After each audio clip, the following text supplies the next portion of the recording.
amiga, mga amigo. Ay, balik na naman tayo kasi tawag dito. Ilang araw din akong hindi nakapag-vlog kasi nagkatrangkaso yung lola nyo.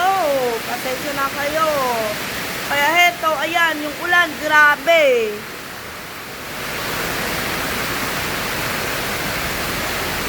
Yan, so paano tayo makakaalis nito? Ang gahanda na naman para papasok. Kaya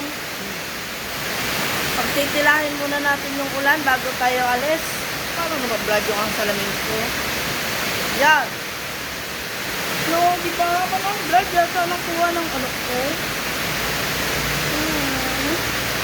Ano ba yun? Ayun. Masyadong ano? Ayan. Medyo magkasagad na.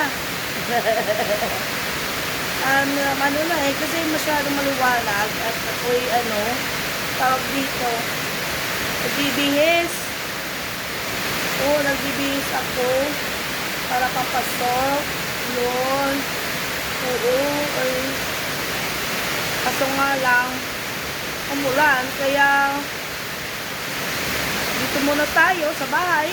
Tenga-tenga muna. Yung ganun. Yun, nakapaglaba ako. Aawa ng Diyos, nakapaglaba ako kanina at kaya ko na yung katawan ko. Ayan. Mga labahan ko. Yun. Pero yung ulan, naman. Sa dilim naman ng langit. Nung oras kaya ako makakaalis nito. Ibali na. Sabi, tsaga-tsaga lang muna. Baka pagka ako'y sumakay naman, buti kong jeep ang masasakyan ko. Pag tricycle, nakaw. Basa. Basa ako, makarating sa trabaho, basa. Kaya nung nakaraan, ako'y basang-basa. Pumasok lang, binigyan lang kami ng t-shirt na natuyo. Pero yung pambaba mo, basang-basa. Ayun, hindi ka naman makaligo doon dahil oras na ng trabaho. Inom ng gamot, pero wala, nanginginig ka pa rin sa lamig kasi yung pambaba mo, pati panty mo, pantalo mo, basang-basa. Saka paa na nga lang pumasok kasi yung sapatos, basa rin.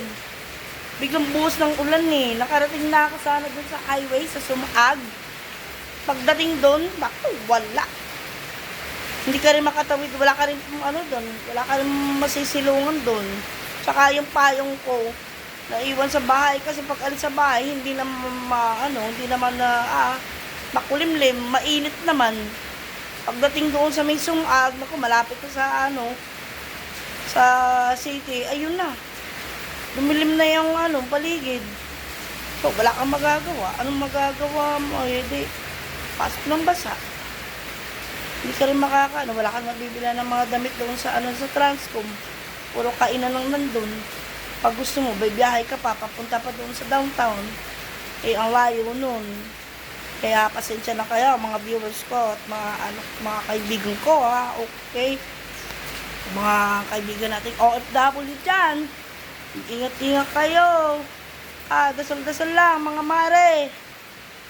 Nang tayo ay bigyan ng malakas ng pangatawan ng Panginoon para tayo makatapos ng ating kontrata at makauwi sa ating pamilya.